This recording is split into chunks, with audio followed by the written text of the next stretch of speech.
ഉമ്മമാരെ, പെങ്ങന്മാരെ, സഹോദരങ്ങളെ, എന്റെ രക്ഷിതാക്കളെ, ജ്യേഷ്ഠാനുജന്മാരെ, മക്കൾ എന്നതൊരു സ്പോഞ്ച് പോലെയാണെന്നാണ്. സ്പോഞ്ച് വെള്ളം അബ്സോർബ് ചെയ്തുകൊണ്ടിരിക്കും. എന്താ പോലെ നമ്മൾ എന്താണോ പറയുന്നത്, നമ്മൾ എന്താണോ ചെയ്യുന്നത്, അതങ്ങനെ വലിച്ചെടുക്കുന്ന ഒരു പ്രായമാണ് കുട്ടികളുടെ 7 വയസ്സ് വരെയുള്ള കാലം. അത് ശരിക്കും അബ്സോർബ് ചെയ്യും. നമ്മൾ പോലും അറിയില്ല അവർ ബാക്കിൽ നിന്ന് ശ്രദ്ധിക്കുന്നുണ്ടാവും. നമ്മൾ പറയുന്നത് അവർക്ക് തിരിച്ചു പറയാനറിയാത്ത കൊച്ചു പ്രായത്തിലാണെങ്കിൽ പോലും ആ വാക്കുകൾ അവർ റെക്കോർഡ് ചെയ്യുന്നുണ്ടാവും. പിന്നെ അവർ പറയാ 2-3 വയസ്സൊക്കെ ആയിട്ടായിരിക്കും. പക്ഷെ ഈ കുട്ടിക്ക് എങ്ങനെ ഈ വാക്ക് കിട്ടി എന്ന് അത്ഭുതപ്പെടും. പക്ഷെ അത് കുട്ടി ചെറുപ്പത്തിൽ 1 വയസ്സുള്ളപ്പോ 1.5 വയസ്സുള്ളപ്പോ നിങ്ങൾ പരസ്പരം സംസാരിക്കുമ്പോൾ കേട്ടതാണ്. സുബ്ഹാനല്ലാഹ്. അങ്ങനെ നിങ്ങളുടെ മക്കൾ നിങ്ങൾ കേട്ടും കണ്ടും പഠിക്കുന്നവരാണ്. They may have failed to listen to you, but they have never failed to imitate you. മക്കളെ സംബന്ധിച്ച് പറയാറുള്ളത് അങ്ങനെയാണ്. നിങ്ങൾ പറഞ്ഞത് ഒരു പക്ഷെ അവര് കേട്ടില്ല എന്ന് വരും. ഇവിടെ ഇരിക്കുന്ന പറഞ്ഞ് ഓടി കേൾക്കാം. കിടക്കണം എന്ന് പറഞ്ഞാൽ പിന്നെ അവർ കളിച്ചേക്കാം. നിങ്ങൾ ഇവിടെ വാന്ന് പറഞ്ഞാൽ അങ്ങോട്ട് പോയേക്കാം. ഇങ്ങോട്ട് വാന്ന് പറഞ്ഞാൽ അങ്ങോട്ട് പോന്ന് പറഞ്ഞാൽ ഇങ്ങോട്ട് വന്നേക്കാം. അങ്ങനെയൊക്കെ അവർ ചെയ്തേക്കാം. That's normal. പക്ഷേ നിങ്ങൾ ചെയ്യുന്നത് അതുപോലെ അവരെ കണ്ടുപിടിക്കുന്നവരാണ്. നിങ്ങൾ പറയുന്നത് അവർ കേൾക്കാൻ ഒരുപക്ഷെ അവരെ കൊണ്ട് അനുസരിക്കാൻ പറ്റിയില്ലായിരിക്കാം. They may have failed to listen to you. നിങ്ങളുടെ ഇൻസ്ട്രക്ഷൻസ് ഒരുപക്ഷെ അവർക്ക് കേൾക്കാൻ അനുസരിക്കാൻ പറ്റിയില്ലായിരിക്കാം. പക്ഷേ they have never failed to imitate you. നിങ്ങൾ അങ്ങനെ കോപ്പി അടിക്കാൻ അവർ മറന്നു പോവാറില്ല. നിങ്ങൾ എന്താണോ ചെയ്യുന്നത് അതാണ് മക്കൾ ചെയ്യുന്നത്. അതുകൊണ്ട് നമ്മുടെ വീടുകളിൽ ഒരിക്കലും അനാവശ്യമായ വാക്കുകൾ പറയപ്പെടരുത്. ചീത്ത വിളികൾ. നമ്മുടെ വീടിന്റെ ഉള്ളിൽ നിന്നാണ് സംസ്കാരങ്ങളൊക്കെ വരുന്നത്. ആ വീട്ടിൽ നിന്ന് കേൾക്കുന്നതാണ് കുട്ടി പുറത്തു വന്ന് സംസാരിക്കുക. ഒരു കുട്ടിയെ കണ്ടാൽ അറിയാം ആ വീട്ടിന്റെ അവസ്ഥ എന്താണെന്ന്. ഒരു കുട്ടിയുടെ നാവിലൂടെ വരുന്ന വാക്കുകൾ കണ്ടാൽ, കുട്ടിയുടെ അച്ചടക്കം കണ്ടാൽ മനസ്സിലാകും ആ വീട്ടിലെ ഉമ്മയും ഉപ്പയും ജ്യേഷ്ഠാനുജന്മാരും എങ്ങനെയാണ് അവിടെ ജീവിക്കുന്നത് എന്ന് കണ്ടാൽ മനസ്സിലാവും. അതുകൊണ്ട് നമ്മുടെ മക്കളെ നമ്മളായിട്ട് നശിപ്പിക്കരുത്. കുല്ലു മൗലൂദിൻ യൂലദു അലൽ ഫിത്ര. Every child is born in a pure innate nature. വളരെ മനോഹരമായ ശുദ്ധ പ്രകൃതം, അതിനാണ് ഫിത്രത്ത് എന്ന് പറയാ. ആ ഫിത്രത്തിലാണ് മക്കളൊക്കെ ജനിക്കുന്നത്. ആ ഫിത്രത്തിനെ നമ്മളാണ് കരിവാരിത്തേക്കുന്നത്, നമ്മളാണ് ചെളിപിടിപ്പിക്കുന്നത്. മക്കൾ നല്ല ശുദ്ധമായിട്ട് ജനിക്കുന്ന മക്കളാണ്. അവർ ജന്മനാ മോശപ്പെട്ട വാക്കുകൾ പഠിച്ചുകൊണ്ടല്ല വരുന്നത്, ഭൂമിയിലേക്ക് വന്നതിന് ശേഷം കേട്ടുപഠിക്കുന്നതാണ്. അതുകൊണ്ട് ശ്രദ്ധിക്കണേ, നമ്മുടെ മക്കൾ നമ്മളെ അനുകരിക്കുകയും അത് കോപ്പിയടിക്കുകയും ചെയ്യാൻ കാത്തിരിക്കുകയാണ്. അതുകൊണ്ട് നല്ലത് മാത്രമാവട്ടെ അവർ കേൾക്കുന്നത്. നല്ല വചനങ്ങളാണ് നമ്മൾ അവരോട് സംസാരിക്കുന്നത്. റെസ്പെക്ട്. നമ്മുടെ മക്കളോട് ബഹുമാനത്തിന്റെ വാക്കുകൾ മക്കളോട് ഉപയോഗിക്കണം. മക്കളോട് നമ്മൾ അടിമകളെ പോലെ പറയുന്ന പോലെ പറയരുത്. നമ്മൾ എന്താണോ പറയുന്നത് അതാണ് ഇങ്ങോട്ട് അവർ തിരിച്ചു തരാ സ്നേഹത്തോടെ. നമ്മുടെ മക്കൾ നമ്മളോട് എന്തെങ്കിലും സംസാരിക്കുമ്പോഴേ കേൾക്കാത്ത പോലെ നിൽക്കരുത്. ഉമ്മാർക്കൊക്കെ ജോലി തിരക്ക് കാണും, അവരെ അടുക്കളയിലായിരിക്കും, പണിയിലായിരിക്കും. അപ്പൊ കുട്ടികൾ ഇങ്ങനെ വെറുതെ ഉമ്മ ഉമ്മ ഉമ്മ എന്ന് വിളിക്കുന്നുണ്ടാവും. പക്ഷെ ആദ്യത്തെ വിളിക്ക് തന്നെ നമ്മൾ റെസ്പോണ്ട് ചെയ്യണം. ഞാൻ എന്റെ കൊച്ചുമക്കള് വിളിക്കുന്ന സമയത്ത് ഭാര്യയോട് പറയും, അവള് വിളിക്കുന്നതിന് റെസ്പോണ്ട് ചെയ്യ്, റെസ്പോൺസ് കൊടുക്കുക എന്ന് പറയാറുണ്ട്. എന്തേ? അത് നമ്മൾ കൊടുത്തില്ലെങ്കിൽ കുട്ടി 2 പ്രാവശ്യം വിളിക്കണം, 3 പ്രാവശ്യം വിളിക്കണം. ഇനി കുട്ടിയെ നമ്മൾ വിളിക്കുമ്പോൾ ഇതേപോലെ ആയിരിക്കും. കുട്ടി ഫസ്റ്റ് നമ്മൾ പറയുന്ന കോളിന് ആൻസർ തരില്ല. 2 വട്ടം വിളിക്കണം, 3 വട്ടം വിളിക്കണം. പിന്നെ കുട്ടി മിണ്ടാണ്ടിരിക്കും. അപ്പൊ പിന്നാലെ പോയിട്ട് കുട്ടിയെ പിടിക്കേണ്ടി വരും. അല്ലാതെ നമ്മൾ എന്താണോ അവർക്ക് കൊടുക്കുന്നത് അതാണ് തിരിച്ചു കിട്ടുന്നത്. അതുകൊണ്ട് അവരുടെ ചോദ്യങ്ങൾ, അവരുടെ ആകാംക്ഷഭരിതമായ ഇടപെടലുകൾ നമ്മൾ ശ്രദ്ധയോടെ കേൾക്കുകയും പറ്റുന്ന രീതിയിൽ റെസ്പോൺസ് ചെയ്യണം. കേൾക്കാത്ത പോലെ നിൽക്കരുത്. ഉമ്മ എന്ന് വിളിച്ചാൽ അറിയാത്ത പോലെ നിൽക്കരുത്. എന്തേ മോനെ, എന്തേ മോളെ എന്നെങ്കിലും ഒരു മറുപടി കൊടുത്തിരിക്കണം. അപ്പോഴേ നിങ്ങൾ ഇനി കുറച്ചു കഴിഞ്ഞവരെ വിളിക്കുമ്പോ അവര് മറുപടി തരൂ. ചില ഉമ്മാരൊക്കെ വിളിച്ച് തോറ്റു, അവൻ മറുപടി തരില്ല, പരാതി പറയാറില്ലേ? എന്തുകൊണ്ടാണെന്നറിയോ? ആ കുട്ടി നിങ്ങൾ ഒരുപാട് വിളിച്ചു കാണും, നിങ്ങൾ മറുപടി കൊടുത്തു കാണില്ല. മഹാനായ അബ്ദുല്ലാഹി ഇബ്നു സുബൈർ എന്നവരുടെ ആ ഒരു സംഭവത്തിൽ നമ്മൾ പഠിക്കേണ്ട വലിയൊരു കാര്യം അതാണ്. മഹാനായ അബ്ദുല്ലാഹി ഇബ്നു സുബൈർ റളിയല്ലാഹു തആല അൻഹു 27ാമത്തെ വയസ്സിൽ ആഫ്രിക്കയിലേക്ക് ഒരു ധർമ്മസമരത്തിന് പോകേണ്ട അവസ്ഥയിൽ മഹാനവറുകളാണ് സ്വഹാബിമാരെ മുഴുവനും പറഞ്ഞത്, ശത്രു സൈന്യത്തിന്റെ ഉള്ളിലേക്ക് ഞാൻ ചെല്ലുകയാണ്, ഞാൻ യുദ്ധത്തിന് ഒരുങ്ങി നിൽക്കുകയാണ്. അതുകൊണ്ട് നിങ്ങൾ എന്നെ ആ ശത്രുക്കളിലേക്ക് ഒന്ന് എറിഞ്ഞു തരുമോ? ഞാൻ അങ്ങോട്ട് ചെന്ന് നിങ്ങൾക്ക് വിജയം വാങ്ങിച്ചു തരാം. അങ്ങനെ ശത്രു സൈന്യത്തിന്റെ നേതാവിനെ വകവരുത്തി 27ാമത്തെ വയസ്സിൽ ആഫ്രിക്കയിലേക്ക് യാത്ര ചെയ്ത് തിരിച്ചു വന്ന ഒരു ധീര പോരാളി കൂടിയായിരുന്നു അബ്ദുല്ലാഹ് ഇബ്നു സുബൈർ എന്ന ചരിത്രത്തിലുണ്ട്. അത് അദ്ദേഹത്തിന്റെ പുണ്യനബി തങ്ങൾ മഹാനവറുകളുടെ ശരീരത്തിന്റെ ഭാഗമായിരുന്ന ഹബീബായ പുണ്യനബിയുടെ ആ ഒരു വിശുദ്ധമായ അദ്ദമുൽ മുബാറക് ശരീരത്തിലേക്ക് എത്തിയതിൽ പിന്നെ അള്ളാഹു നൽകിയ ഗുണങ്ങളിൽ പെട്ട ചില ഗുണങ്ങളായിരുന്നു അത്. യാ അല്ലാഹ്, ഇബ്നു സുബൈർ റളിയല്ലാഹു അൻഹു സ്വഹാബികളുടെ മുൻനിരയിൽ നിൽക്കുന്ന സംഘത്തിന്റെ കൂടെയാണ് അദ്ദേഹം സഞ്ചരിക്കുന്നത്. ചരിത്രത്തിൽ അബ്ദുല്ലാഹ് ഇബ്നു സുബൈർ എന്നവർ മക്കയുടെ ഖലീഫയായിരുന്നു. ഖിലാഫത്തിന്റെ ചർച്ചകൾ നടക്കുന്ന കാലം അബ്ദുല്ലാഹ് ഇബ്നു സുബൈർ എന്നവർ ഹറമിൽ നിന്നുകൊണ്ട് ഖിലാഫത്ത് പ്രഖ്യാപിച്ചിട്ടുണ്ട്. അതൊക്കെ സങ്കടപ്പെടുന്ന ചരിത്ര ഭാഗങ്ങളാണ്. ഞാൻ അതിലേക്ക് ആഴത്തിലേക്ക് പോകുന്നില്ല. മഹാനവറുകൾ ഖലീഫയായി, പക്ഷെ അല്ലാഹുവാണ് അധികാരം നൽകുന്നത്. ആ അധികാരം ഹജ്ജാജ് ഇബ്നു യൂസുഫ് ഷാമിലെ ബനൂ ഉമയ്യ ഭരണാധികാരികൾക്ക് അത് പിടിച്ചില്ല. അബ്ദുല്ലാഹ് ഇബ്നു സുബൈറിന്റെ ഭരണം, മഹാനവറുടെ ഖിലാഫത്ത്, അതിനെ തിരിച്ചു പിടിക്കാൻ വേണ്ടി വന്നത്, മക്കയിലേക്ക് മാർച്ച് ചെയ്തു വന്നത്, അതും ഒരു ഹജ്ജിന്റെ സമയം. ഏറ്റവും വലിയ പൊക്കിരിയായിരുന്ന ഹജ്ജാജ് ഇബ്നു യൂസുഫ് എന്ന് പറയുന്ന ഒരു ഭരണാധികാരി, അദ്ദേഹം മുസ്ലിമാണ്, പക്ഷേ ഭയങ്കരമായ അക്രമിയായിരുന്നു.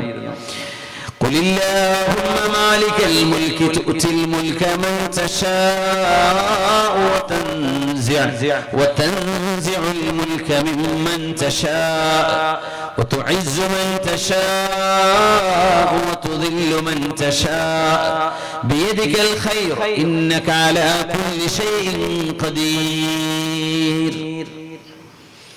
ഹജ്ജാജ് ഇബ്നു യൂസുഫിന്റെ സൈന്യം മക്കയിലേക്ക് വരുന്നു.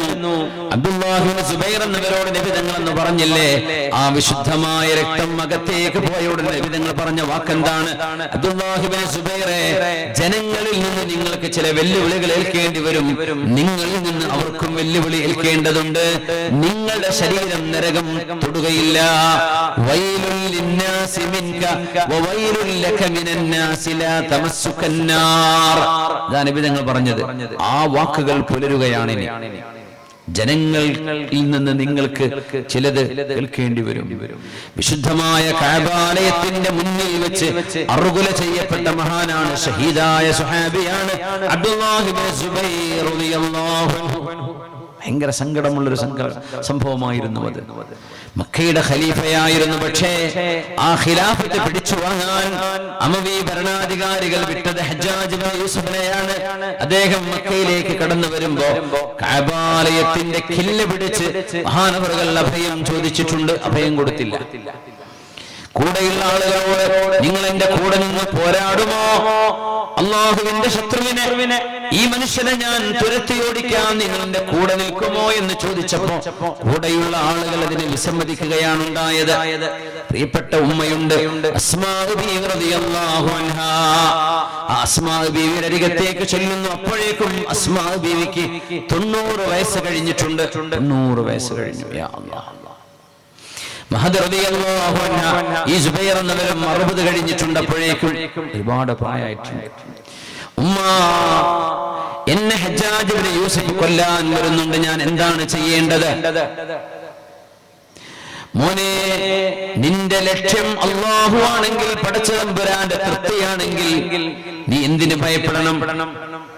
അതല്ല മോനെ, ദുനിയാവിന്റെ എച്ചിലാണ്, അധികാരമാണ്, സമ്പത്താണ് നിന്റെ ലക്ഷ്യമെങ്കിൽ നീ എന്തൊരു മോശക്കാരനാണ്. ഇല്ല ഉമ്മ, എനിക്ക് അള്ളാഹുവിന്റെ തൃപ്തി മതി.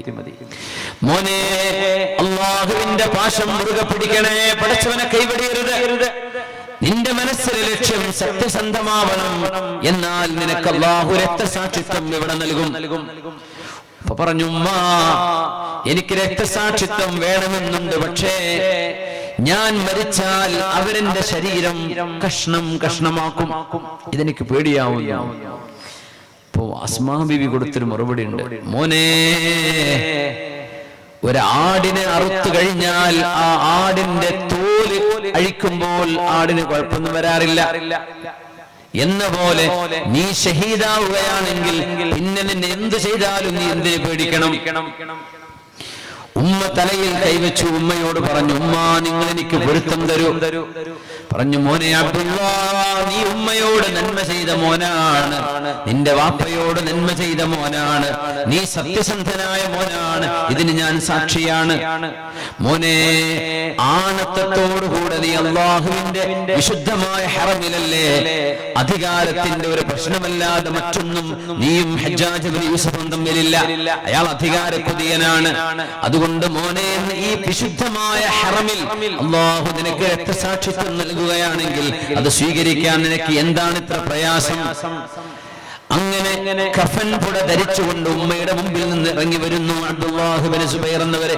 കഫൻ പുട ധരിച്ചു, ശരീരം മുഴുവൻ ചുറ്റി, വസ്ത്രം മുഴുവൻ ചുറ്റി, ഹനൂത്ത് സുഗന്ധം പുരട്ടി, ജനാസ കൊണ്ടുപോകുന്നതിന് മുമ്പ് ചെയ്യുന്ന പോലെ സുഗന്ധം പുരട്ടി. എന്നിട്ട് വാളെടുത്ത് വിശുദ്ധമായ കഅബാലയത്തിന്റെ മുമ്പിൽ വന്നു വന്ന മക്കയുടെ അധികാരിയാണ് മഹാനവറുകൾ. ആ അധികാരം പിടിച്ചടക്കാനാണ് ഹജ്ജാജ് ഇബ്നു യൂസഫ് വരുന്നത്. കഅബാലയത്തിന്റെ കില്ല് പിടിച്ച പ്രാർത്ഥനയിലായിരുന്നു. ആ സമയത്താണ് മഹാനെ അവർ നിഷ്ഠൂരമായി കൊല ചെയ്തു കളഞ്ഞത്, ഷഹീദായി. ഇന്നാ ലില്ലാഹി വ ഇന്നാ ഇലൈഹി റാജിഊൻ. ഉമ്മ പറയുമായിരുന്നു, മോനെ, സ്വർഗത്തിൽ വെച്ച് നിന്നെ എനിക്ക് കാണാൻ കഴിയണം. ഉമ്മാക്ക് അസ്മാ ബീവിക്ക് എപ്പോഴേക്കും കണ്ണിന്റെ കാഴ്ച നഷ്ടപ്പെട്ടിരുന്നു. ഹജ്ജാജ് ഇബ്നു യൂസഫ് മഹാനായ അബ്ദുല്ലാഹ് ഇബ്നു സുബൈർ എന്നവരെ കൊല ചെയ്തു എന്ന് മാത്രമല്ല, മക്കയിൽ ഒരു കുരിശ് പോലെ രണ്ട് പലക കെട്ടിയിട്ട് ക്രോസാക്കി വെച്ചിട്ട് മഹാനായ അബ്ദുല്ലാഹ് ഇബ്നു സുബൈർ എന്നവരെ കയറുകൊണ്ട് കെട്ടിത്തൂക്കി മരിച്ചു കിടക്കുന്ന മനുഷ്യനെ. അങ്ങനെയൊക്കെ സംഭവിച്ചു പോയി. എന്ത് ചെയ്യും? ചരിത്രത്തിന്റെ ഏറ്റവും സങ്കടകരമായ വശങ്ങളാണത്. ആളുകൾ മുഴുവനും കാണുന്നവരിങ്ങനെ നോക്കി സങ്കടത്തോടെ പറഞ്ഞു പോകും, എത്രയധികം നിസ്കരിച്ചിരുന്ന മഹാൻ, എത്രയധികം നോമ്പെടുത്തിരുന്ന മഹാൻ, അല്ലാഹുവിന്റെ റസൂൽ നരകം തൊടില്ല എന്ന് പറഞ്ഞ ശരീരമല്ലയോ ഇത്? തലതാഴ്ത്തി ഇങ്ങനെ ആ കുരിശിൽ തറച്ച പോലെ, സ്വലീബ് തന്നെ പറയുന്നത്, കുരിശിൽ തറച്ച പോലെ മഹാന്റെ കൈകാലുകൾ കെട്ടിവെച്ച് ജീവനില്ലാത്ത ആ ശരീരം കഴുത്ത് താഴ്ത്തി കിടക്കുമ്പോ ഒരു റുകൂഇലോ സുജൂദിലോ കിടക്കുന്ന പോലെ 3 ദിവസം മഹാനായ അബ്ദുല്ലാഹ് ഇബ്നു സുബൈർ എന്നവരുടെ ഉമ്മ അസ്മാ ബീവിയോട് ആരൊക്കെയോ ചെന്ന് പറഞ്ഞു, ഉമ്മ, നിങ്ങളുടെ മോൻ അബ്ദുല്ലാഹ് ഇബ്നു സുബൈറിനെ മറവ് പോലും ചെയ്യാതെ ഇങ്ങനെ കെട്ടിത്തൂക്കിയിരിക്കുകയാണ് മക്കയിൽ. എന്നെ കൊണ്ടുപോകൂ എന്ന് പറഞ്ഞു. എന്നെ കൊണ്ടുപോകൂ. പക്ഷെ ആ ഉമ്മാക്ക് നോക്കിയാ കാണൂല. എന്നിട്ട് പറഞ്ഞു, എന്റെ മോൻ അബ്ദുള്ളയുടെ മുമ്പിലേക്ക് എത്തിയാൽ എനിക്ക് പറഞ്ഞു തരണം, ഞാൻ അവിടെ ഇരുന്നിട്ട് എനിക്ക് ചില കാര്യങ്ങൾ പറയാനുണ്ട്. എന്നിട്ട് മഹദിയായ അസ്മാ ബീവി 90 വയസ്സ് കഴിഞ്ഞ ഉമ്മ, കണ്ടു കാണാതെ അന്ധത തിമിരം ബാധിച്ചിരുന്നു. മഹദി റളിയല്ലാഹു അൻഹാ അബ്ദുല്ലാഹ് ഇബ്നു സുബൈർ എന്ന മകന്റെ അരികത്ത് വന്നിരുന്നു. മേലെ തൊട്ടു മുമ്പിൽ മഹാൻ കെട്ടിത്തൂങ്ങി കിടക്കുകയാണ്. അവിടെ ശത്രുക്കൾ ചെയ്തത്. അവിടെ നിന്നിട്ട് പറഞ്ഞു, മോനെ അബ്ദുല്ലാഹ്, കുൻത ബാറൻ ബി ഉമ്മിക്, മോനെ, നീ നിന്റെ ഉമ്മയോട് ഒരുപാട് നന്മ ചെയ്ത മോനാണ്, നീ ഒരിക്കലും എന്നെ വേദനിപ്പിച്ചിട്ടില്ല മോനെ. അതൊരു ഉമ്മ നൽകുന്ന ഏറ്റവും വലിയ അംഗീകാരമാണ്. നമ്മളെ മക്കളായവരോട്, മാതാപിതാക്കൾ, നിങ്ങൾ ഞങ്ങൾക്ക് ഉപകാരം ചെയ്ത മക്കളാണ്. മക്കളെ, നിങ്ങൾ ഉമ്മയെ ഉപ്പയെ നിങ്ങളെ കഴിയുന്ന പോലെ നോക്കിയിട്ടുണ്ട് എന്നൊരു വാക്ക് ഉമ്മയുടെ ഉപ്പയുടെ വായിൽ നിന്ന് കേൾക്കാൻ മക്കൾ കൊതിക്കുന്നുണ്ട്, ആഗ്രഹിക്കുന്നുണ്ട്. അത് ഏറ്റവും വലിയ അംഗീകാരമാണ്. ഉമ്മ നൽകുന്ന ഏറ്റവും വലിയ സർട്ടിഫിക്കറ്റ് എന്ന് നിഗ്ധങ്ങൾക്ക് അറിയിച്ചു കൊടുക്കേണ്ട ഉത്തരവാദിത്വം സിദ്ദീഖ് എന്നവരുടെ മകൻ അബ്ദുറഹ്മാൻ ഇബ്നു അബീ ബക്കർ റളിയല്ലാഹു അൻഹു. പിന്നെ ആയിഷ ബീവി ചെറുപ്പമാണ്. ഇങ്ങനെ കുടുംബമൊന്നാകെ പുണ്യപിതങ്ങളുടെ ഹിജ്റയിൽ അവരൊന്നിച്ചാണ്. ആ നേരം പൂർണ്ണ ഗർഭിണിയായിരുന്ന അസ്മാ റളിയല്ലാഹു അൻഹാ മദീനയിലേക്ക് വരികയും മദീനയിൽ വെച്ച് അബ്ദുല്ലാഹ് ഇബ്നു സുബൈർ റളിയല്ലാഹു അൻഹുവിനെ പ്രസവിക്കുകയും ചെയ്യുന്നു. മദീനയിൽ എത്തിയ ഉടനെ മുസ്ലിമീങ്ങളിൽ ജനിച്ച ആദ്യത്തെ മോനാണ് മഹാനായ അബ്ദുല്ലാഹ് ഇബ്നു സുബൈർ റളിയല്ലാഹു അൻഹു എന്ന അസ്മാ ബീവിയുടെ മോൻ അബ്ദുല്ലാഹ്. ആ കുഞ്ഞിന്റെ ജന്മത്തിന് പ്രത്യേകതയുണ്ട്. മദീനയിൽ മുസ്ലിമീങ്ങൾ എത്തിയപ്പോ ജൂതന്മാർ പറഞ്ഞു, ഞങ്ങൾ ഇവിടുത്തെ മുസ്ലിമീങ്ങളായ ആളുകൾക്കൊക്കെ മാരണം ചെയ്തിട്ടുണ്ട്, അല്ലെങ്കിൽ അവർക്ക് ഞങ്ങളൊരു ഒരു ദുശകുനം ഇവിടെ ചെയ്തു വെച്ചിട്ടുണ്ട്. അതുകൊണ്ട് മുസ്ലിമീങ്ങളിലെ ഒരു പെണ്ണും ജീവനുള്ള കുട്ടിക്ക് ജന്മം കൊടുക്കില്ല. അവര് ഗർഭിണികളാണെങ്കിൽ അവർ പ്രസവിക്കുന്നത് ചാപ്പിള്ളയായിരിക്കും. ഇനിയിട്ട് അവർക്ക് കുട്ടികൾ ഉണ്ടാവുകയുമില്ല. ഉള്ള ഗർഭിണികളെ പ്രസവിക്കുമ്പോൾ ആ മക്കൾക്ക് ജീവൻ ഉണ്ടാവില്ല എന്ന് ഞങ്ങളുടെ ജ്യോത്സ്യന്മാർ ഞങ്ങളോട് പറഞ്ഞുവെന്ന് ജൂതന്മാർ അങ്ങാടികളിലൂടെ പറഞ്ഞു നടന്നിരുന്ന കാലമാണ്. ആ സമയത്താണ് അസ്മാ ബീവി പ്രസവിക്കുന്നത്. നോക്കുമ്പോ ഒരു കുഴപ്പമില്ലാത്ത സുമുഖനായൊരു മോനും.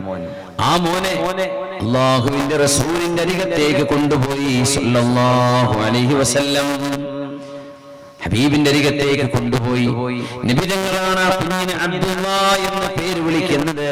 അവിടുത്തെ പരിശുദ്ധമായ ഉമിനീര് കൊണ്ടാണ് അബ്ദുല്ലാഹി തങ്ങൾക്ക് തഹ്നീക്ക് ചെയ്തു കൊടുക്കുന്നത്, മധുരം കൊടുക്കുന്നത്. സല്ലല്ലാഹു അലൈഹി വസല്ലം അല്ലാഹുവിന്റെ ഹബീബ് ആ കുഞ്ഞിനെയും പിടിച്ച് മദീനയുടെ അങ്ങാടിയിലൂടെ നടക്കുമായിരുന്നു, മുസ്ലിമീങ്ങൾ കൊണ്ട് നടക്കുമായിരുന്നു. അന്നത്തെ ജൂതന്മാരെ കാണിച്ചു കൊടുക്കാൻ നിങ്ങളല്ലേ പറഞ്ഞത് ഞങ്ങൾക്കിനി മക്കള് ജനിക്കില്ല എന്ന്? കാണുന്നില്ലേ, ഇത് ഞങ്ങൾക്ക് ജനിച്ച മോനാണ്. അങ്ങനെ ഹിജറയിൽ ആദ്യം ജനിച്ച മോനാണ് മഹാനായ അബ്ദുല്ലാഹി ഇബ്നു സുബൈർ ഇബ്നുൽ അവ്വാം റളിയല്ലാഹു അൻഹുവിന്റെ മോൻ, അസ്മാ ബീവിയുടെ മോൻ സിദ്ദീഖ് റളിയല്ലാഹു അൻഹുവിന്റെ പേരക്കുട്ടി. അതുകൊണ്ട് ആ കുട്ടിയുടെ ജനനം സ്വഹാബികൾക്ക് വലിയ സന്തോഷമായിരുന്നു. അല്ലാഹു കൈവിടിഞ്ഞിട്ടില്ല, അല്ലാഹു നമ്മുടെ കൂടെയുണ്ട് എന്നത്. ജൂതന്മാർ പുണ്യ നബിയെ സ്വീകരിക്കാൻ വേണ്ടി മദീനത്ത് വന്നവരാണ്. അറിയാമല്ലോ, ജൂതന്മാരുടെ ബേസ് കിടക്കുന്നത് ഷാമിലാണ്. ഷാം എന്ന് പറഞ്ഞാൽ ഇന്നത്തെ ഫലസ്തീനാണ്. ഫലസ്തീന് പിന്നെ സിറിയയും ലബനോനും ജോർദാനും ഉൾക്കൊള്ളുന്ന സ്ഥലം. ഷാം എന്ന് മെയിൻ ആയിട്ട് പറയുന്നത് ഫലസ്തീനാണ്. പഴയകാലത്തെ ഷാം ഫലസ്തീനാണ് അതിന്റെ അടിസ്ഥാനം. ആ സ്ഥലത്തു നിന്നാണ്, കാരണം മൂസ നബി അലൈഹിസ്സലാമിന്റെ അന്ത്യവിശ്രമ സ്ഥാനം ഫലസ്തീനിലാണല്ലോ. മൂസാ നബിയുടെ ദഅവത്തിന്റെ ബഹുഭൂരിഭാഗം ഈജിപ്തിലാണ്. ഫലസ്തീനിൽ ബൈ റോഡ് യാത്ര ചെയ്യാൻ കഴിയുന്ന സ്ഥലമാണ് ഈജിപ്ത്. ഏതായിരുന്നാലും സയ്യിദുനാ മൂസ നബി അലൈഹിസ്സലാമിന്റെ കാലം തൊട്ട് അവിടുത്തെ ജൂതന്മാർ മദീനയിലേക്ക് ഇങ്ങനെ പലായനം ചെയ്യുന്നുണ്ട്. അതൊരു വലിയ അത്ഭുതമാണ്. കാരണം ജിയോഗ്രഫിക്കലി മദീനയുടെ ക്ലൈമറ്റ് ഷാമിനേക്കാളും മോശമാണ്. മദീനക്കൊരു പനിയുണ്ട്. തങ്ങൾ പറയാറുണ്ട്, മദീനയുടെ പരിപരുക്കൻ കാലാവസ്ഥ ആരെങ്കിലും ക്ഷമിക്കുകയും ആ മദീനയുടെ കാലാവസ്ഥയുടെ പ്രയാസങ്ങൾ സഹിക്കുകയും ചെയ്താൽ അവർക്ക് അല്ലാഹു പുറത്തു കൊടുക്കും എന്ന് പുണ്യ നബി ദുആ ചെയ്തിട്ടുണ്ട്. മദീനയിൽ വന്നാൽ ഒരു പനി വരും അല്ലെ? ഉംറക്ക് പോയാലൊക്കെ കാണുന്നില്ല, ഹജ്ജിന് പോയാൽ മദീനത്തെ ഒരു ക്ലൈമറ്റ് ഇച്ചിരി ഒരൽപ്പം പ്രയാസമായിട്ട് തോന്നും ചില ആളുകൾക്കെങ്കിലും. പക്ഷെ അത് ബറക്കത്തുള്ള മണ്ണാണ്. ഖൈറു ബിലാദില്ലാഹ് അഹബ്ബു ബിഖാഇല്ലാഹി ഇലാ റസൂലില്ലാഹ്. അല്ലാഹുവിന്റെ ഹബീബിന്, അല്ലാഹുവിന് എത്രമേൽ ഇഷ്ടപ്പെട്ട നാടാണത്. പക്ഷേ ഷാം അങ്ങനെയല്ല. ഫലസ്തീനിലൊക്കെ പോയ ആളുകൾ, ജോർദാനിൽ പോയ ആളുകൾ ഉണ്ടെങ്കിൽ മനസ്സിലാവും ഞാൻ പറയുന്നത്. അവിടെ മുന്തിരിത്തോട്ടങ്ങളുണ്ട്. ജോർദാനിൽ മുന്തിരിത്തോട്ടങ്ങളുണ്ട്, അത്തിപ്പഴങ്ങൾ ധാരാളം. സൈതൂൻ വത്തീനി വസ്സൈതൂൻ വതൂരി സീനീൻ വഹാദൽ ബലദിൽ അമീൻ. ഖുർആൻ സത്യം ചെയ്തു പറഞ്ഞ ആ ഒരു രംഗം നോക്കൂ. വത്തീനി വസ്സൈതൂൻ, അത്തിപ്പഴവും അതുപോലെ തന്നെ സൈതൂൻ, ഒലീവ്. ഒലീവിനെയും അത്തിപ്പഴത്തെയും തന്നെയാണ് സത്യം എന്ന് പറഞ്ഞാൽ ഒലീവും അത്തിപ്പഴവും ഉണ്ടാകുന്ന ഫലസ്തീൻ ഷാം പ്രദേശത്തെ തന്നെയാണ് സത്യം എന്നാണ്. സീനാ മലമടക്കുകളെ തന്നെയാണ് സത്യം. വഹാദൽ ബലദിൽ അമീൻ, ഈ സുരക്ഷിതമായ നാടിനെ തന്നെയാണ് സത്യം. ഏതാണ് നാട്? വിശുദ്ധമായ മക്ക. മക്കയും സീനാ പർവ്വതവും ഫലസ്തീനും, 3 നാടുകളെ അല്ലാഹു സത്യം ചെയ്തു. എന്തേ കാരണം? തൂർ സീനയിലാണ് മൂസാ നബിയുടെ തൗറാത്ത് ഇറങ്ങുന്നത്. ഫലസ്തീനിലെ സാഈർ മലയിലാണ് ഈസാ നബി അലൈഹിസ്സലാമിന് ഇഞ്ചീൽ കിട്ടുന്നത്. മക്കയിലെ പാറാൻ കുന്നുകളിലാണ്, ജബലുൻ നൂറിലാണ് വിശുദ്ധമായ ഖുർആൻ അവതരിക്കുന്നത്. 4 കിതാബുകൾ ഇറങ്ങിയ 4 പ്രവാചകന്മാരിലേക്കും 3 പ്രവാചകന്മാരും 3 സന്ദേശങ്ങളും. 4ാമത്തെ കിതാബ് ദാവൂദ് നബി അലൈഹിസ്സലാമിന്റെ സബൂർ. സബൂർ ഫലസ്തീനിൽ തന്നെയാണ്. പക്ഷെ സബൂറിൽ നിയമങ്ങളില്ല. സബൂർ എന്ന് പറയുന്നത് അല്ലാഹുവിനെ മദ്ഹ് ചെയ്യുന്ന കാവ്യമാണ്. കവിതകളാണ്. അള്ളാഹുവിനെ പുകഴ്ത്തി പറയുന്ന ബൈറ്റുകളാണ് സബൂർ. അതുകൊണ്ട് സബൂറിനെ നിയമപുസ്തകമായിട്ട് കാണാറില്ല. കാരണം സബൂർ തൗറാത്തിനെ അനുകരിച്ചുകൊണ്ടാണ്. സബൂറിന്റെ ആളുകൾ തൗറാത്താണ് അപ്പോഴും നിയമം. ഇഞ്ചിയിൽ വന്നപ്പോഴും തൗറാത്തിനെ അപ്ഡേറ്റ് ചെയ്തതായിരുന്നു ഇഞ്ചിയിൽ. വിശുദ്ധ ഖുർആൻ ഈ നിയമങ്ങളെ മുഴുവനും അബ്രോഗേറ്റ് ചെയ്തിട്ടാണ് വിശുദ്ധ ഖുർആൻ വരുന്നത്. അതുകൊണ്ട് തന്നെ അള്ളാഹു സത്യം ചെയ്തത് 3 നാടുകളെയാണ്. അതിൽ അത്തിപ്പഴവും ഒലീവും ഉണ്ടാകുന്ന നാട് എന്ന് അള്ളാഹു സൂചിപ്പിച്ചു. അതായത് മെഡിറ്ററേനിയൻ കടലിന്റെ ആ ഒരു സൈഡ് ഭാഗങ്ങൾ. മെഡിറ്ററേനിയൻ കടലിന്റെ സൈഡ് എന്ന് പറയുമ്പോൾ ചില ഭാഗങ്ങൾ ഇറാഖിന്റെ തുർക്കിയുടെ ഭാഗങ്ങൾ വരും. പിന്നെ നേരെ മധ്യത്തിൽ മെഡിറ്ററേനിയന്റെ മധ്യത്തിൽ സൈപ്രസ് വരുന്നുണ്ട്. അതിനപ്പുറത്ത് സ്പെയിൻ വരുന്നുണ്ട്. ഏതായിരുന്നാലും ഈ രാജ്യങ്ങളൊക്കെ അൽ ബഹ്റുൽ മുതവസ്സിത്ത് എന്ന് പറയുന്ന മെഡിറ്ററേനിയൻ കടലിനെ ചുറ്റിപ്പറ്റി കിടക്കുന്ന പ്രദേശങ്ങളാണ്. അവിടങ്ങളിൽ ഉണ്ടാകുന്ന ഒലീവാണ് ഏറ്റവും ഗുഡ് ക്വാളിറ്റി വെർജിൻ ഓയിൽ എന്നൊക്കെ പറയുന്ന നല്ല ഒലീവ് ഓയിലുകൾ കിട്ടുന്നത് മെഡിറ്ററേനിയൻ കടലിന്റെ ചുറ്റുമുള്ള നാടുകളിലാണ്. അതിൽ ഫലസ്തീനുണ്ട്. നല്ല കാലാവസ്ഥയാണ്. ഇപ്പോഴൊക്കെ അവിടെ ശരിക്ക് ഐസ് പെയ്യുന്ന പോലെ കടുത്ത തണുപ്പാണ്.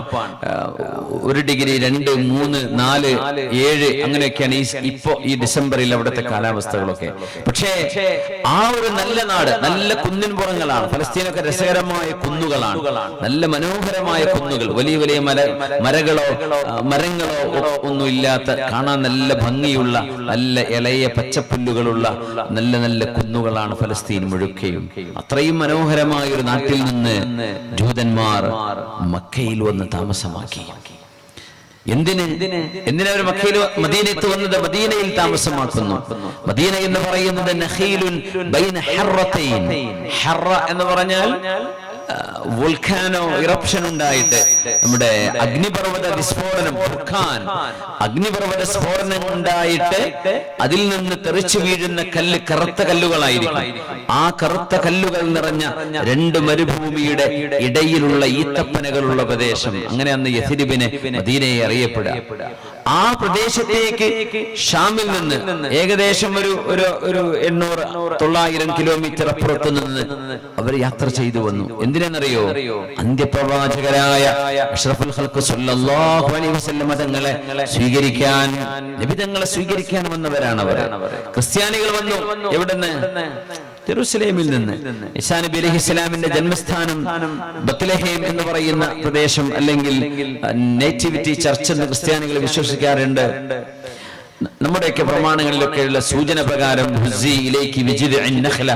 ഈത്തപ്പന നിങ്ങൾ കുലുക്കിക്കോളൂ എന്ന് മറിയം ബീവി പ്രസവിക്കാൻ നിൽക്കുന്ന നേരത്ത് അല്ലാഹു പറഞ്ഞത്. ആ ഒരു ആയത്തിന്റെയൊക്കെ വിശദീകരണങ്ങളിൽ മഹാന്മാരായ മുഫസ്സിരീങ്ങൾ അഭിപ്രായപ്പെടുന്നത് അതൊരിക്കലും ജെറുസലേം ആയിരിക്കണമെന്നില്ല. അത് ഇച്ചിരി താഴെ ജെറുസലേമിൽ ഈത്തപ്പന ഉണ്ടാവില്ല. ഈത്തപ്പന ഉണ്ടാവുന്നത് ജെറിക്കോയിലാണ്, അരീഹ സിറ്റിയിലാണ്. ജെറിക്കോ ചൂടുള്ള പ്രദേശമാണ്. ജെറിക്കോയിൽ നിന്ന് 25-30 കിലോമീറ്റർ ഉള്ളൂ ജെറുസലേമിലേക്ക്. ജോർഡാനിൽ നിന്ന് ജെറിക്കോ വഴിയാണ് നമ്മൾ ഫലസ്തീനിലേക്ക് പോവുക. ആ ജെറിക്കോയിൽ എവിടെയോ ആവണം ഈസാ നബി അലൈഹിസ്സലാമിന്റെ ജന്മം നടന്നത് എന്നാണ് മുസ്ലിം പക്ഷം ചരിത്ര പണ്ഡിതന്മാർ പറയാം. ക്രിസ്ത്യാനികൾ പറയും അത് ബത്ലഹേമിലാണ്, നേറ്റിവിറ്റി ചർച്ചിലാണെന്നൊക്കെ. നേറ്റിവിറ്റി ചർച്ചിൽ ഈസാ നബിയുടെ ജന്മം നടന്ന സ്ഥലം എന്ന് അടയാളപ്പെടുത്തിയതൊക്കെ ആ ഒരു ചർച്ചിൽ ചെന്നാൽ നമുക്ക് ഇന്നും കാണാൻ പറ്റും. ഞാൻ കണ്ടിട്ടുണ്ട്, പോയ ആളുകളൊക്കെ ഉണ്ടായിരിക്കും. ഈസാ നബി അലൈഹിസ്സലാമിന്റെ സ്ഥാനം അവിടെയാണ്. ഈസാ നബി അലൈഹിസ്സലാം ആകാശത്തേക്ക് ഉയർത്തപ്പെട്ടതും ഫലസ്തീനിലാണ്. ആ സ്ഥലമൊക്കെ ഇന്ന് ജബൽ സൈത്തൂൻ, മൗണ്ട് ഒലീവിന്റെ മുകളിൽ ഒരു സ്മാരകമായിട്ട് ഇന്ന് നിലനിൽക്കുന്നുണ്ട്. അതിന് തൊട്ടപ്പുറത്താണ് റാബിഅത്തുൽ അദവിയ ബീവിയുടെ മഖാമുള്ളത്. ഏതായിരുന്നാലും ഈ സ്ഥലങ്ങളിൽ നിന്നാണ് ക്രിസ്ത്യാനികൾ എങ്ങോട്ട് വരുന്നത്? മരുഭൂമിയിലൂടെ. നഫൂത്ത് മരുഭൂമി എന്ന് പറയുന്നത് ഡേഞ്ചറസ് മരുഭൂമിയാണ്. ആ മരുഭൂമി താണ്ടിയിട്ട് വേണം മദീനയിലേക്ക് എത്താൻ. നമ്മളിപ്പോ മദീനയിൽ നിന്ന് ഖൈബർ വഴി, തബൂക്ക്, അൽ ഉല വഴി, അതായത് മദായിൻ സ്വാലിഹ് വഴി നമ്മൾക്ക് ജോർഡാൻ ബോർഡറിലേക്ക്, അഖബയിലേക്ക് പോകാൻ കഴിയും. ആ യാത്രയ്ക്ക് ദുർഘടമായ മരുഭൂമിയാണത്, ഡ്രൈ മരുഭൂമിയാണ്. അത്രയും പരുഷമായ കാലാവസ്ഥ സഹിച്ചുകൊണ്ട് മദീനയിലേക്ക് ജൂതന്മാരും ക്രിസ്ത്യാനികളും വന്നു. എന്തിനു വന്നു? അവര് കാലാവസ്ഥ നോക്കിയാൽ യൂറോപ്പിന്റെ ക്ലൈമറ്റ് ആണ് ഫലസ്തീന്. യൂറോപ്പ് എന്ന് പറഞ്ഞുകൂടാ, അവിടുന്ന് മെഡിറ്ററേനിയൻ കടൽ കഴിഞ്ഞ പിന്നെ യൂറോപ്പാണല്ലോ. തുർക്കിയുടെ ഒരു ഭാഗം യൂറോപ്പാണ്. അപ്പൊ ഇറാഖ് കഴിഞ്ഞാൽ നേരെ ഇറാഖിലൂടെ ബൈ ലാൻഡ് തുർക്കിയിലേക്ക് കിടക്കാം. തുർക്കിയിൽ നേരെ കഴിഞ്ഞാൽ പിന്നെ അത് യൂറോപ്പിലേക്കാണ് കിടക്കുന്നത്. ഗ്രീസിലേക്ക് കിടക്കാൻ പറ്റും. ഏതായിരുന്നാലും അത്രയും നല്ല ഒരു കാലാവസ്ഥയുള്ള ഒരു നാട്, മുന്തിരിത്തോട്ടങ്ങളുള്ള നാട്, അത്തിപ്പഴവും ഒലീവും ഉണ്ടാകുന്ന നാട്. ആ ഒരു നാട്ടിൽ നിന്ന് മദീനയിലേക്ക് കുടിയേറിയ ജൂതന്മാരും ക്രിസ്ത്യാനികളും എന്തിനവിടെ വന്നു എന്ന് ചോദിച്ചാൽ ഒരൊറ്റ ഉത്തരമേ ഉള്ളൂ. അവരുടെ സ്ക്രിപ്റ്റിൽ, അവരുടെ വേദഗ്രന്ഥങ്ങളിൽ അന്ത്യപ്രവാചകൻ വരുന്നത് മദീനയിലാണ് അല്ലെങ്കിൽ യസ്രിബിലാണ് എന്ന് അവർക്കറിയാം. ആ പുണ്യപ്രവാചകനെ സ്വീകരിക്കാനാണ് അവരിങ്ങോട്ട് വന്നത്. ജൂത പണ്ഡിതനായിരുന്ന അബ്ദുല്ലാഹിബ്നു സലാം അല്ലെങ്കിൽ അബ്ദുല്ലാഹിബ്നു സലാം റളിയല്ലാഹു തആല അൻഹു അല്ലാഹുവിന്റെ റസൂലിന്റെ അരികത്തേക്ക് വന്നൊരു ചരിത്രമുണ്ട്. അദ്ദേഹം ജൂതന്മാരിലെ പ്രമാണിയായ നല്ല ഒരു പണ്ഡിതനാണ്. അവരുടെ ഷെയ്ഖാണ് അബ്ദുല്ലാഹിബ്നു സലാം തന്നെ. അങ്ങനെ അല്ലാഹുവിന്റെ റസൂലിനെ സംബന്ധിച്ച് ഇങ്ങനെ കേൾക്കുന്നു.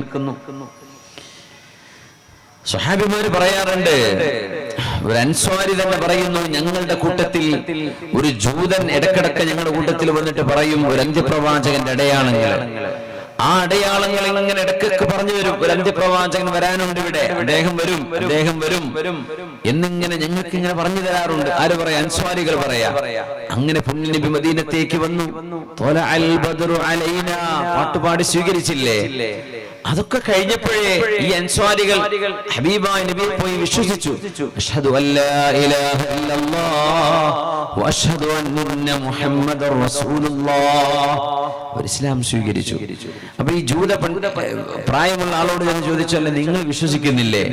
അദ്ദേഹം പറഞ്ഞു, ഞാൻ പിന്നെ ഇപ്പൊ വിശ്വസിക്കുന്നില്ല, ഞാൻ കുറച്ച് കഴിയട്ടെ. അപ്പോഴാണ് ഖുർആൻ ആയത്തിറങ്ങിയത്. ബിസ്മില്ലാഹിർ റഹ്മാനിർ റഹീം. ഫലമ്മാ ജാഅഹും മാ അറഫൂ കഫറൂ ബിഹി ഫലഅനതുല്ലാഹി അലൽ കാഫിരീൻ. അവർക്ക് ബോധ്യമുള്ള, അവരറിയുന്ന ഒരു അന്ത്യപ്രവാചകൻ അവരുടെ മുമ്പിലേക്ക് വന്നപ്പോൾ അവർ പറഞ്ഞു, ഞങ്ങൾ വിശ്വസിക്കൂല. അതുവരെ ആ അന്ത്യപ്രവാചകനെ അവരുടെ അടയാളങ്ങൾ പറഞ്ഞുകൊണ്ടിരിക്കുകയാണ്. The Lord came on Sinai, shined on Seri. Seri എന്ന് പറഞ്ഞാൽ ജബൽ സഈർ. He came forth from Mount Paran. He came with 10,000 of saints. From his right hand there went a fiery law. ഈ പ്രമാണങ്ങൾ ഇന്നും പഴയ പുസ്തകത്തിൽ ബൈബിളിന്റെ പഴയ, അതായത് ഓൾഡ് ടെസ്റ്റമെന്റ്, അതായത് തൗറാത്ത്, മൂസാ നബി അലൈഹിസ്സലാമിന്റെ കിതാബ് എന്ന് പറയപ്പെടുന്ന സോ കോൾഡ് തൗറാത്തിൽ കാണാൻ പറ്റും. ഇന്നുണ്ടത്. ദൈവം the Lord came on Sinai. ദൈവം സീനാ മലമടക്കുകളിൽ പ്രത്യക്ഷനായി. Shined on Seri. സേരിയിൽ ദൈവത്തിന്റെ പ്രകാശം വിളങ്ങി. He came forth from Mount Paran. Paran കുന്നുകളിലൂടെ ആ ദൈവം ഒന്നുകൂടെ പ്രത്യക്ഷപ്പെട്ടു. എന്തൊക്കെയായി പറയുന്നത്?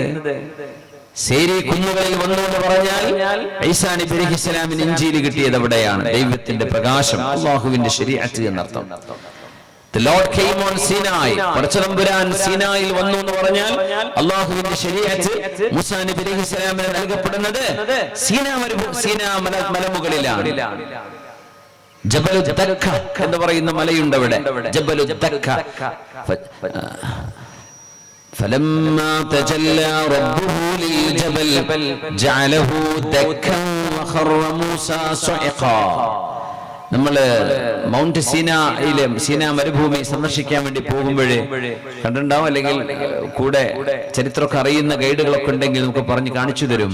കുറച്ച് ദൂരെ അവിടെ ഒരു മെഹ്റാബ് പോലെ ഒരു പള്ളി, ഒരു ചെറിയൊരു മസ്ജിദ് ഒരു മലയുടെ മുകളിൽ ഉണ്ടാക്കി വെച്ചിട്ടുണ്ട്. അതാണ് ജബലു ദക്ക. തൊട്ടു മുമ്പിൽ അല്ലാഹു മൂസാ നബി അലൈഹിസ്സലാമിനോട് സംസാരിച്ച ചെടിയുണ്ട്.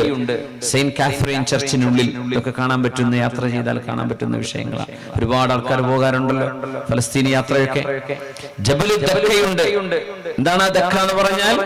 അല്ലാഹു സുബ്ഹാനഹു വ തആലയുടെ പരിശുദ്ധമായ ജലാലിയത്തിന്റെ, അല്ലാഹുവിന്റെ നൂറ് അള്ളാന്റെ ദാത്തല്ലേ അത്. അള്ളാഹുവിന്റെ നൂറ് ഒരൽപ്പം ആ ഒരു പർവ്വതത്തിലേക്ക് പ്രസരണം ചെയ്തപ്പോഴേക്കും ഉയർന്നു നിൽക്കുന്ന പർവ്വതം അങ്ങ് ഇടിഞ്ഞു താഴുകയാണ് ഉണ്ടായത്. ഇന്നും ആ പർവ്വതം അങ്ങനെ ഇടിഞ്ഞു താഴ്ന്നു നിൽക്കുന്ന ഒരു അമർത്തിയ പോലെ. അതുകൊണ്ടാണ് അതിന്റെ ജബലുദ്ദക്ക എന്ന് പറയുന്നത്. നമുക്കിന്ന് കാണാൻ കഴിയും. അവിടെയാണ് അല്ലാഹുവിന്റെ ദിവ്യപ്രഭ എന്ന് പറയുന്ന ശരീഅത്ത് മൂസ നബിക്ക് തൗറാത്തിന്റെ ഫലകങ്ങൾ. ഫലമ്മാ സകത അൻ മൂസൽ ഗളബ അഖദൽ അൽവാഹ് വഫീ നുസ്ഖതിഹാ ഹുദൻ വറഹ്മത്തുൽ ലിൽ മുഅ്മിനീൻ. ആ ഒരു വിശുദ്ധമായ ശരീഅത്ത് ഇറക്കപ്പെടുന്നത് സീനാ മലയിലാണ്. അതാണ് the lord came on Sinai. Shined on Seir. Seir മല എന്ന് പറയുന്നത് ജബൽ സാഇർ ഫലസ്തീനിലാണ്.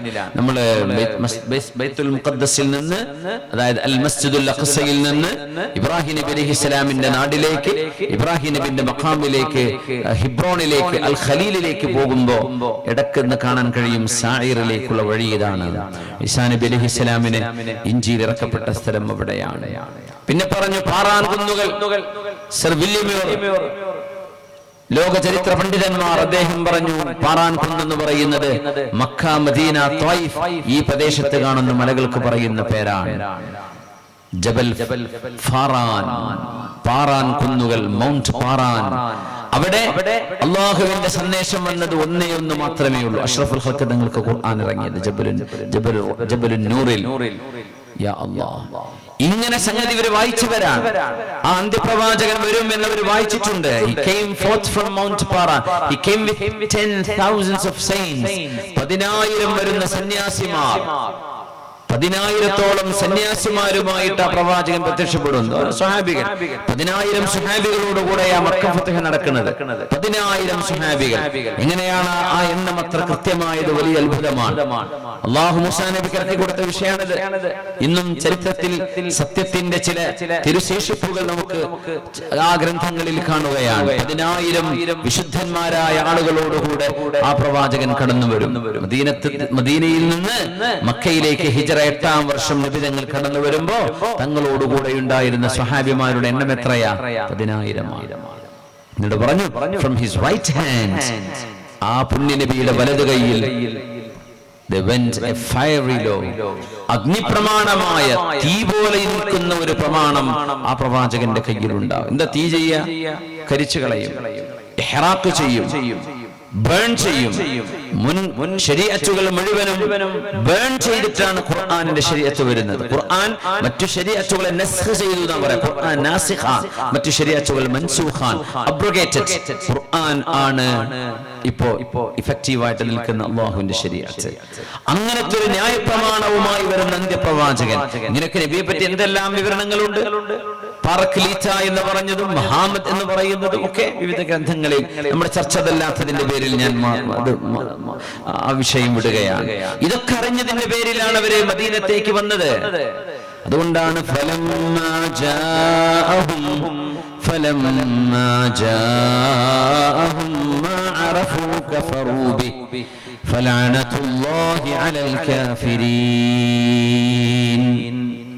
അബ്ദുല്ലാഹി ഇബ്നു സലാം റളിയല്ലാഹു അൻഹു പറയുന്നു, അന്ത്യപ്രവാചകർ മദീനയിലേക്ക് വരുന്നു എന്നറിഞ്ഞപ്പോൾ ഞാൻ ഒരു പറ്റം ജൂതന്മാരുടെ കൂടെ അന്ത്യപ്രവാചകന്റെ മുഖശ്രീ കാണാൻ വേണ്ടി ഞാൻ കാത്തിരുന്നു. പുണ്യനബി മദീനത്തേക്ക് വന്നത് എനിക്ക് ഓർമ്മയുണ്ട്. ഒട്ടകപ്പുറത്ത് അവിടുത്തെ സ്വാഹിബായ സിദ്ദീഖ് റളിയല്ലാഹു അൻഹു കൂടെയുണ്ട്. സ്വഹാബിമാർ പാട്ടുപാടി നബിയെ സ്വീകരിച്ചു.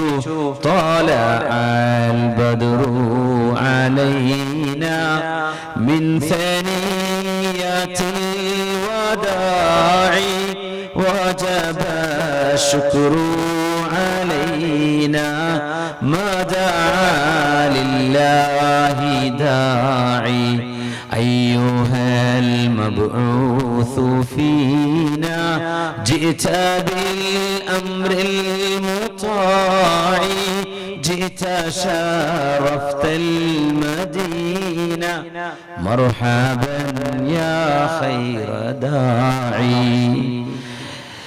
സനിയാത്തുൽ വദാഇൽ നിന്ന് ഉദിച്ചുയർന്നു വരുന്ന പൂർണ്ണചന്ദ്രനെ നബിയേ, മദീനയിലേക്ക് സ്വാഗതം.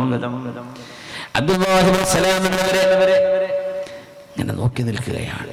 എന്താണോ അന്ത്യപ്രവാചകർ ലോകത്തോട് ആദ്യമായി ഉരിയാടാൻ പോകുന്നത്, എന്താണോ നബി തങ്ങൾ ആദ്യമായി പറയാൻ പോകുന്നത് എന്ന് വളരെ ആകാംക്ഷയോടുകൂടെ, വളരെ ആകാംക്ഷാഭരിതനായി മഹാനായ അബ്ദുല്ലാഹി ഇബ്നു സലാം എന്നവർ, അന്ന് ജൂത പണ്ഡിതനാണ്, മുസ്ലിമായിട്ടില്ല, നോക്കി നിൽക്കുകയാണ്.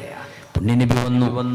അവിടെ നിന്ന് ഒട്ടകപ്പുറത്ത് താഴെ ഇറങ്ങി ഒട്ടകത്തെ കയറൂരി വിട്ടുവത് എവിടെയാണോ താനെ മുട്ടുകുത്തുന്നത് അവിടം അല്ലാഹുവിന്റെ മസ്ജിദ് പണിയാം. അതിന്റെ അരികത്തെ വീട്ടിൽ ഹബീബ് താമസിക്കുകയും ചെയ്യും. ഖസ്വായിനെ കയറഴിച്ചു വിട്ട നേരം അല്ലാഹുവിന്റെ ഹബീബ് സ്വഹാബികളോട് സംസാരിക്കാൻ പോകുന്നത് ഞാൻ ശ്രദ്ധിച്ചു. പുണ്യനബിയുടെ മുഖത്തേക്ക് ഞാൻ നോക്കുമ്പോൾ എനിക്ക് ബോധ്യപ്പെട്ടു, ഒരിക്കലും ഇത് നുണ പറയുന്ന ഒരാളല്ല. മുഖം കണ്ടപ്പോൾ മനസ്സിലായി, ആ ഒരു മുഖശ്രീ അവിടെ തന്നെയുണ്ട്. ഇതൊരു അന്ത്യപ്രവാചകനാണ്. അത്ര മനോഹരം, extremely handsome and good looking അല്ലാഹുവിന്റെ ഹബീബിന്റെ മുഖം കണ്ടപ്പോഴേ എനിക്ക് തോന്നി ഇവര് നുണ പറയില്ല. കണ്ടപ്പോഴേ എനിക്ക് മനസ്സിലായി. അങ്ങനെ പുണ്യനബി സംസാരിക്കാൻ തുടങ്ങുകയാണ്. അയ്യുഹന്നാസ്, അല്ലയോ ജനങ്ങളെ, മുസ്ലിമീങ്ങളെ, അല്ലെങ്കിൽ ഔസ് ഗോത്രക്കാരെ, ഹസ്റജുകാരെ, മുഹാജിറുകളെ എന്നൊക്കെ വിളിക്കാമായിരുന്നു. പക്ഷെ തങ്ങൾ അയ്യുഹന്നാസ്, ഓ പീപ്പിൾ, ജനങ്ങളെ, അഫ്ഷുസ്സലാം, സലാം പ്രചരിപ്പിക്കണമേ, അത്ഉഇമുത്ത്വാം, ഭക്ഷണം കൊടുക്കണേ, അന്നദാനം ചെയ്യണേ, സിലുൽ അർഹാം, കുടുംബ ബന്ധങ്ങളെ നിങ്ങൾ മുറിച്ചു മാറ്റരുതേ, കൂട്ടിയോജിപ്പിക്കണേ, നിങ്ങൾ നല്ല കുടുംബ ബന്ധം സൂക്ഷിക്കുന്നവരാകണം. പിന്നെ പറഞ്ഞു സല്ലൂ ബില്ലൈലി വന്നാസു നിയാം, ജനങ്ങളെ ഉറങ്ങുമ്പോ നിങ്ങൾ എഴുന്നേറ്റ് 2 റക്അത്തെങ്കിലും അല്ലാഹുവിനെ നിസ്കരിച്ചേക്കണമേ.